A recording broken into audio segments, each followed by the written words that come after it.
इस बार लोकसभा चुनाव में बीजेपी को बड़ा झटका लगा।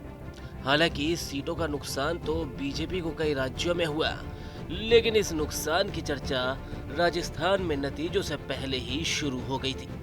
राजस्थान में 25 में से 14 सीटें ही बीजेपी जीत पाई और 11 सीटों पर हार का सामना करना पड़ा। 8 सीटों पर कांग्रेस और 3 सीटों पर कांग्रेस समर्थित दल जीतने में कामयाब रहे।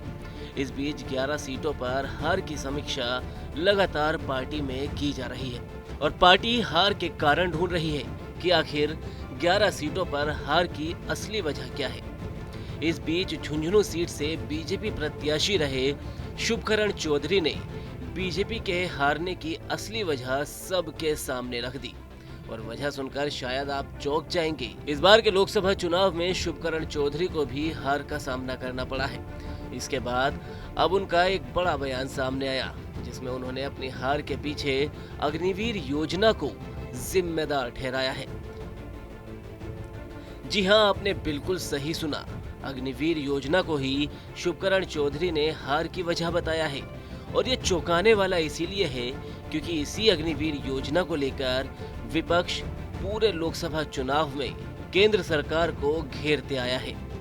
भाजपा प्रत्याशी रहे शुभकरण चौधरी ने एक निजी चैनल को इंटरव्यू देते हुए कहा, अग्निवीर योजना मेरी हार का कारण बनी।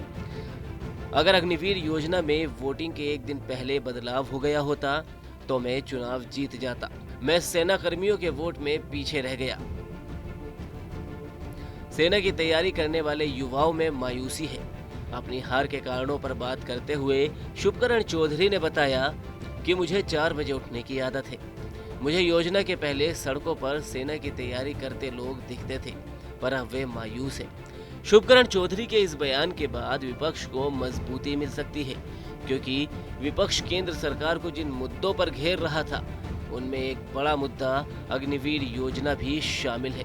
अग्निवीर योजना के नाम पर बीजेपी पर लगाए गए आरोप कहीं न कहीं सही बताए जा सकते हैं। हालांकि शुभकरण चौधरी ने अग्निवीर योजना को सिर्फ अपनी हार का कारण बताया है, पार्टी का नहीं। वहीं हार के कारणों में प्रदेश बीजेपी मुख्यालय में हुई समीक्षा बैठक के बाद प्रदेश अध्यक्ष सीपी जोशी ने कहा कि अलग अलग सीटों पर हार के अलग अलग कारण सामने आए हैं, लेकिन मुख्य कारण यह है कि कांग्रेस ने आरक्षण खत्म करने और संविधान बदलने का भ्रम फैलाया। इस तरह की अफवाहों से काफी लोग प्रभावित हुए, जिसका नुकसान पार्टी को झेलना पड़ा। किसान आंदोलन के चलते भी लोगों में बीजेपी को लेकर नाराजगी थी। तो ये वो कारण है जो बीजेपी प्रदेश अध्यक्ष ने बताए और शुभकरण चौधरी ने बताए। लेकिन आपको क्या लगता है कि बीजेपी को राजस्थान में किन वजहों से नुकसान हुआ है? आप अपनी राय हमें कमेंट सेक्शन में जरूर बताएं। वीडियो को लाइक करें, शेयर करें और राजस्थान से जुड़ी हर खबर के लिए TV9 राजस्थान को सब्सक्राइब करें।